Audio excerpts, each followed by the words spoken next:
Hello everybody, welcome back for another video. Hope you're all doing well and that you are all having a great day.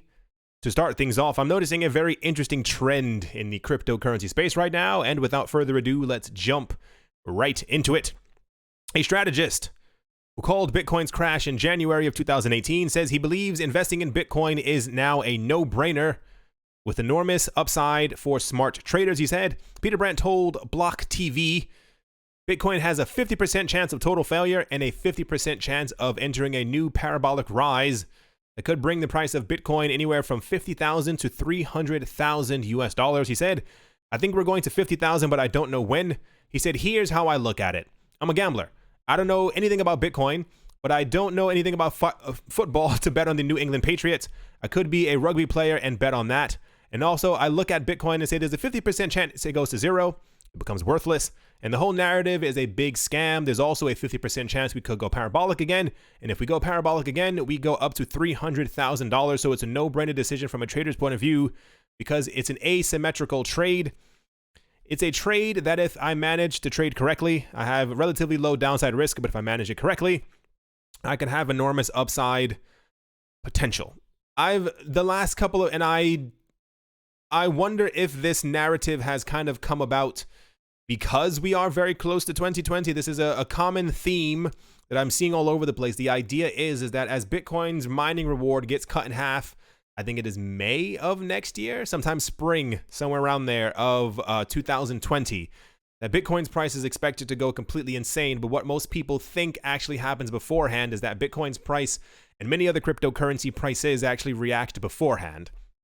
That is to say, in anticipation of the actual event, everyone becomes a little antsy, starts buying up, and then in this frenzy of buying up because of the anticipation of what other people think is going to happen, or rather what we know is going to happen next year, but in the anticipation of other people buying up in next May, everyone thinks at the exact same time that they're the smarter one, so they say, okay, I'll buy up right now, but everyone kind of buys at the exact same time, and then the price ends up going up. So, like I said, I'm seeing the word parabolic more and more the last couple of days. A lot of people are constantly talking about, especially since we had that little dip a couple of days ago, this little dip right here, where Bitcoin dropped down to, I think it was $6,800, somewhere around there. A lot of people are saying that they believe that Bitcoin is now giving signals that it could be headed on what they're calling a parabolic rally.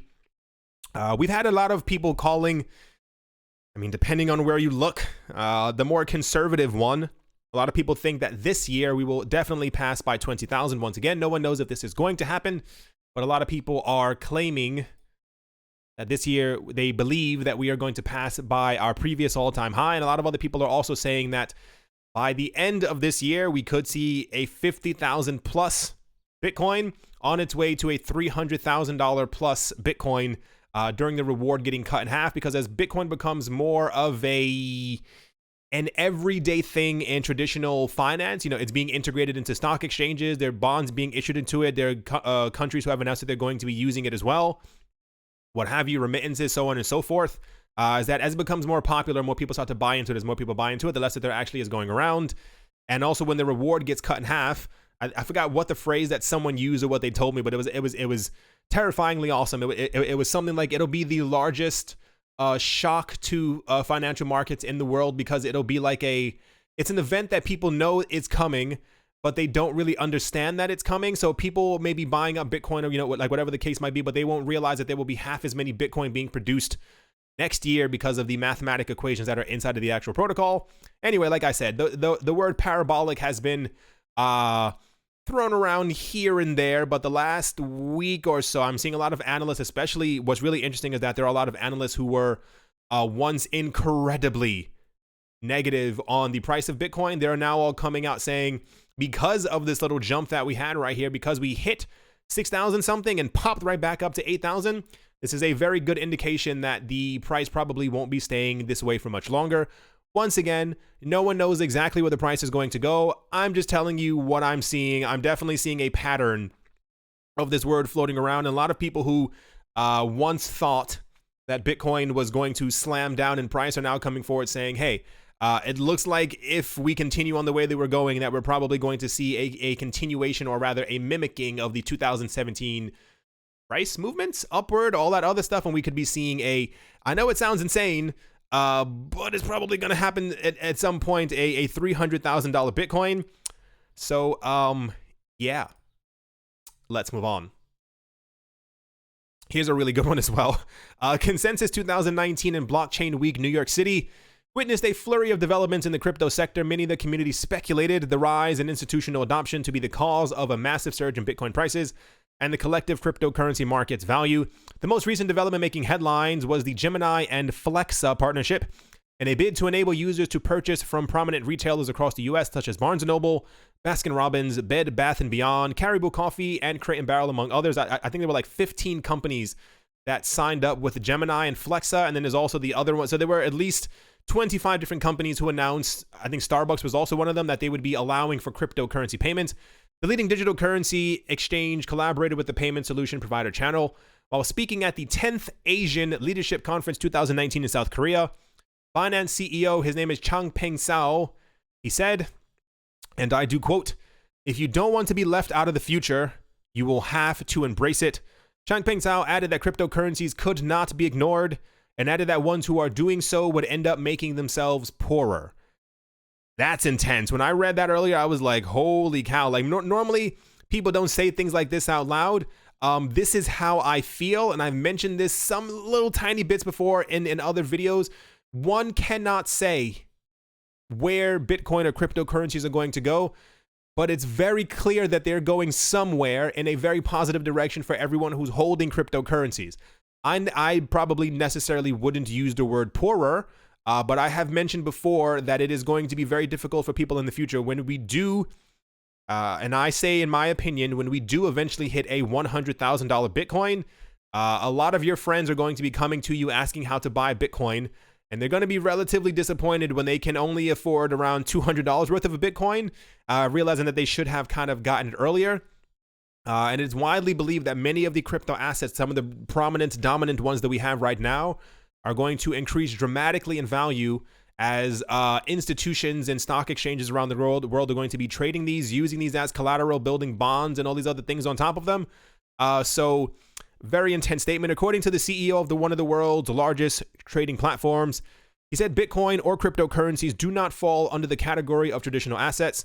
He said that digital coins are neither securities nor commodities, adding that they are not even currencies, but something very different and unique. In his presentation, Changpeng Zhao also mentioned that if someone was trying to nip Bitcoin in the bud, that is to say, to kind of take it from its roots and stop it, he said, then it would simply imply that they don't understand it. He said if you want to ban Bitcoin, which many people have tried, then all you're doing is just excluding yourself from the future of finance.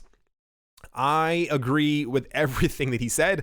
I may not explicitly say these things directly on the channel, but if you've been with me for at least a month, you know exactly how I feel. It is fairly obvious where all of this is going. I still find it very interesting, and I'm waiting for, in 2028, the books that are going to be written on countries and governments who decided not to integrate themselves into this new world of finance, exactly where they're going to be economically, because it's fairly certain to me. I'm not saying that Bitcoin is going to be the end all, the only currency, the only thing that people use. I still believe that we will have other forms of currency, but Bitcoin will be one of the dominant ones. Not allowing yourself to take part in this is going to be a very big mistake, in my opinion, for many countries around the world. And I mean, even more so realistically, one of the reasons why I myself got into cryptocurrencies is because before this, I used to be into like stocks and bonds and mutual funds. I loved it. Hi, great, amazing. But they don't offer the same kind of returns that cryptocurrencies do. Like even just since the beginning of this year, Bitcoin has gone up, I think, around 130% in value since the beginning of this year. There's no stock, bond, or mutual fund or any company I could have purchased that would have gone up that much, especially if you think about, if you believe in the future prospects of a $100,000 Bitcoin. There aren't many things I could buy on this planet right now for a couple $1,000s and then make a six-figure amount from, especially if it ends up going to 300-something thousand. Anyway, that's Changpeng Zhao is over the years, we've developed very interesting people in the cryptocurrency space, and Changpeng Zhao was one of them. I think a lot of people have kind of gotten over the idea of being afraid of kind of speaking their mind when it comes to all things like this. Like, this is why we see Vitalik Buterin, Charles Hoskinson, and Changpeng Zhao. They really don't care anymore. They kind of say exactly like how it is, what exactly is going on, and who's going to kind of be left behind. At least, if nothing else, people listening to this right now, you know that you are a part of the new world economic system. It's kind of a shame that other people just aren't on board. But we cannot help everyone. Another thing that's also happening right now is that a lot of faith has been recently renewed in Ethereum.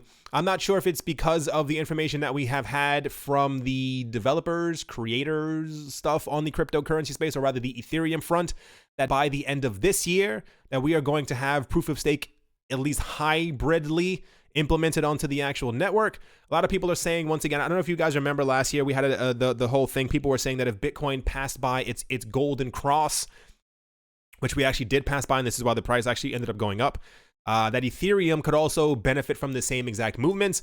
A lot of people are thinking or calling, I don't know if it even has it in this actual article over here, that despite the sluggishness of the Ethereum development, a lot of people are coming to the conclusion that at some point we could potentially see a $10,000 Bitcoin. I mean, Ethereum. I mean, anyway, I'm so used to saying Bitcoin. And that is under the basis of, we hit, I believe, $1,300 before. Proof of stake will cause the amount of flowing coins, circulating coins, to be dramatically reduced. And therefore, this will also cause a surge in price. And sometime throughout the course of 2020, we are expected to receive the other upgrades, which would then also make the value potentially of Ethereum go even higher. I'm wholeheartedly expecting during the next bull run to at least have a $3,000 Ethereum. At least I expect between a $7,000 and $10,000 one, but I say 3,000 to be a bit more conservative. I don't think Ethereum's going anywhere. I've told you that before in my other videos. There's just a lot happening with them. There's too much happening with them behind the scenes, and from other governments and all these other people talking about creating laws on them and like putting there are a lot of countries who are writing, what's it called? Like when they ship stuff around the world, they've been looking for a better way to kind of track it, and they've been writing a lot of this on Ethereum. And it kind of leads me to believe that Ethereum's not going anywhere for quite a long amount of time. I don't know the future, but it would be very, very, I mean, it would be kind of nice if, I don't know, I don't think we're going to hit a $1,000 Ethereum anytime soon, but it would be relatively interesting to see us pass by at least a $500 or $600 Ethereum. I think that would be kind of cool. Anyway, the same exact chatter that's happening for Bitcoin is also happening for Ether. And let's move on. Next up, the United States IRS, or the Internal Revenue Service, is working on its first tax guidance for cryptocurrency since 2014. The agency commissioner told a lawmaker on Monday. In a reply to Representative Tom Emmer's request for further guidance on reporting cryptocurrencies, IRS Commissioners Charles P. Rettig outlined a non-specific plan to release in-depth guidance in the near future, which probably means around 2 years. He said, I share your belief that taxpayers deserve clarity on exactly how much money they have to pay us. That's pretty much what he said. The IRS is working on guidance for acceptable methods for calculating cost basis, acceptable methods of cost basis assignment, and the tax treatment of forks. Guidance on these and other issues will be published soon. Okay, I'm not too. I don't know how quick they're going to be able to do that. Here's the actual thing right here, a little nice little signature in blue. He said, I am glad to hear that the IRS plans to issue guidance on this important issue. Representative Emmer said in a statement after receiving Rettig's reply, taxpayers deserve clarity on several basic questions regarding federal taxation of these emerging exchanges of value. I look forward to seeing their forthcoming proposal and working together to serve the American taxpayer. That is probably the, you know, when government agencies or rich people are talking to each other, because you have never in your life said any sentence like that to your friends. I look forward to seeing their forthcoming proposal and working together to serve the American taxpayers.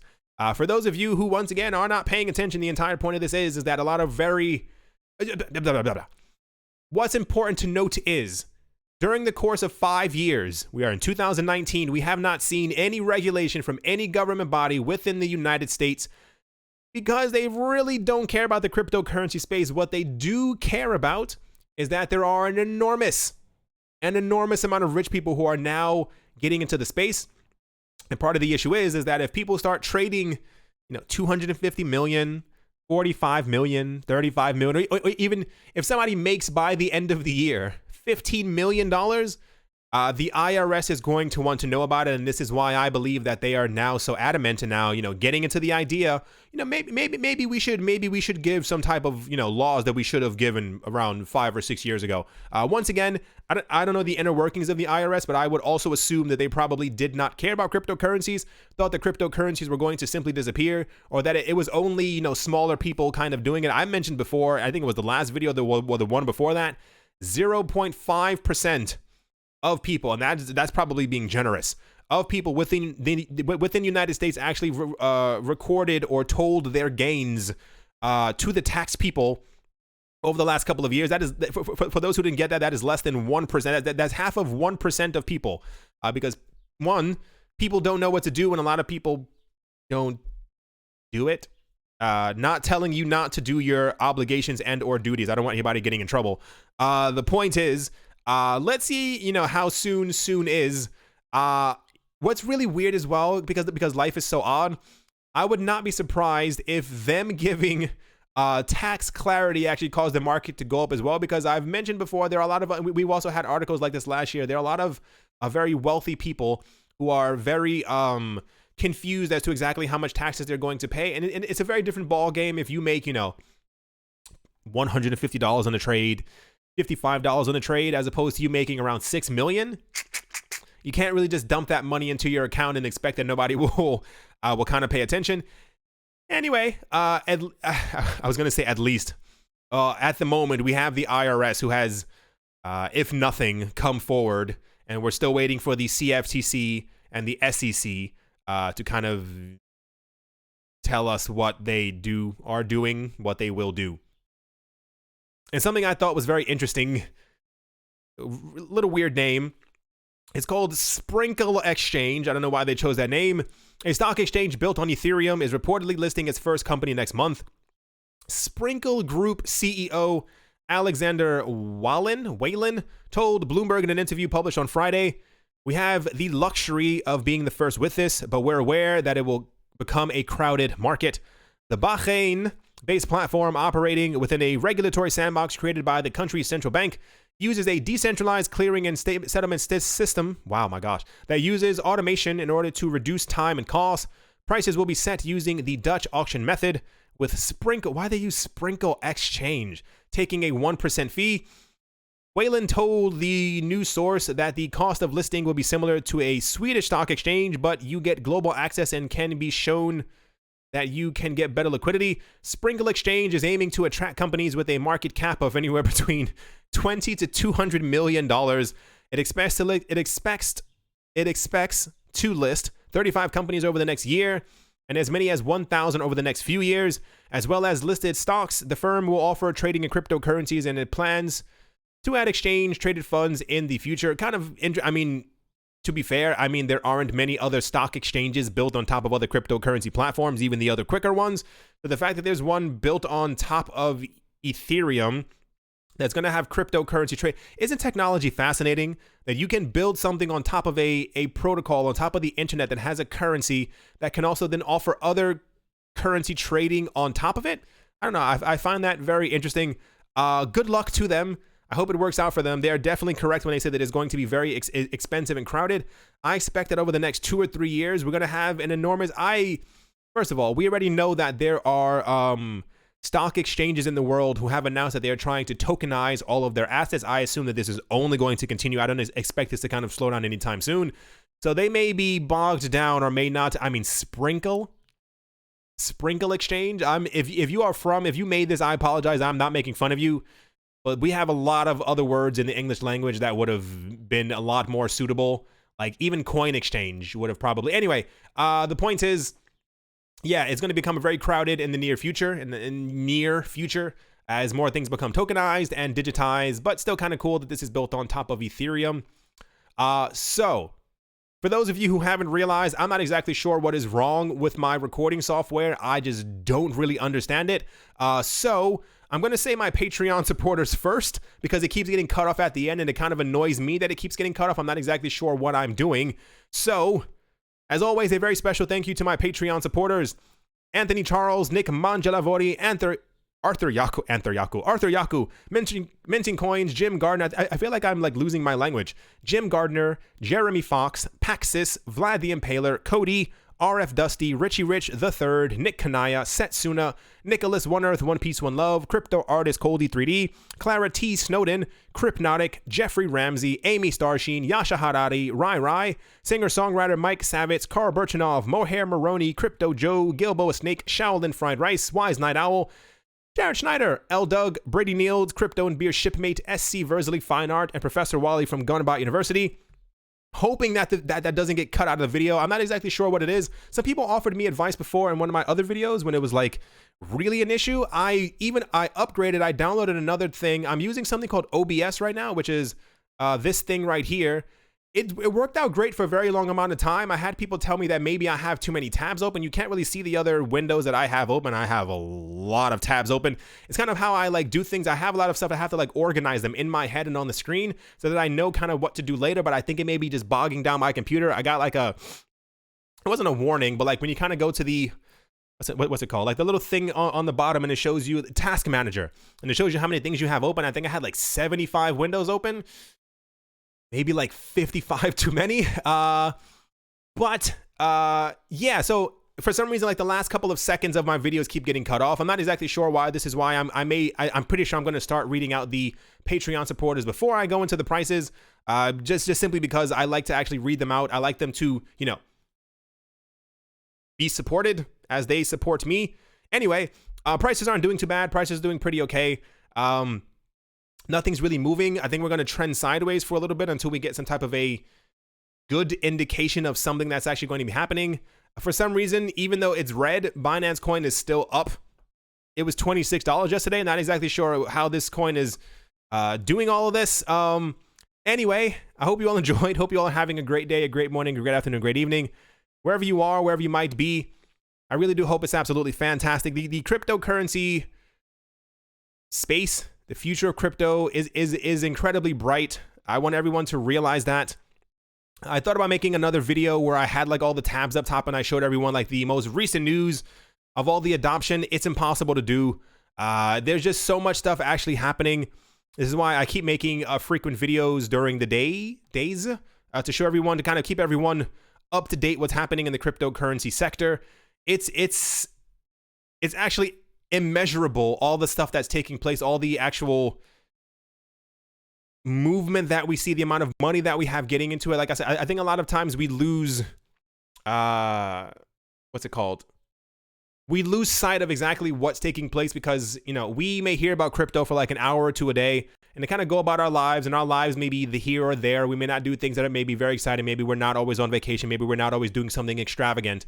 And we forget that there's a lot of enormous amount of money moving back and forth that are building these actual things. Like when we get news and information that all these things are happening, these conferences, like these are $1 million conferences, like the idea of what it must have taken for the Gemini twins to actually get the likes of Barnes & Noble, Baskin-Robbins, Bed Bath & Beyond, Crate & Barrel, and Starbucks onto their side to be able to accept cryptocurrencies. There's a lot of money behind all of this. These are also major companies. Like these aren't companies who are like, yeah, you know why, you know, fine, like we'll accept it. I also believe in my heart when other big companies like this end up accepting cryptocurrency or announce that they're getting into the cryptocurrency space, is probably because they're also buying up cryptocurrencies themselves. You don't get into something without actually holding it yourself, especially if you're not, like, you know, if you're a multi-billion-dollar company, you're probably not go, yeah, okay, you know, we'll definitely accept them. Like, I won't buy them myself though. I definitely will not buy this, but we'll definitely accept them. Anyway, this is kind of how I feel about it. Thank you all once again for watching and listening. Hope you all enjoyed, and yeah. There we go. I'm going to close some windows right now, and I will definitely be talking to you all soon. See you.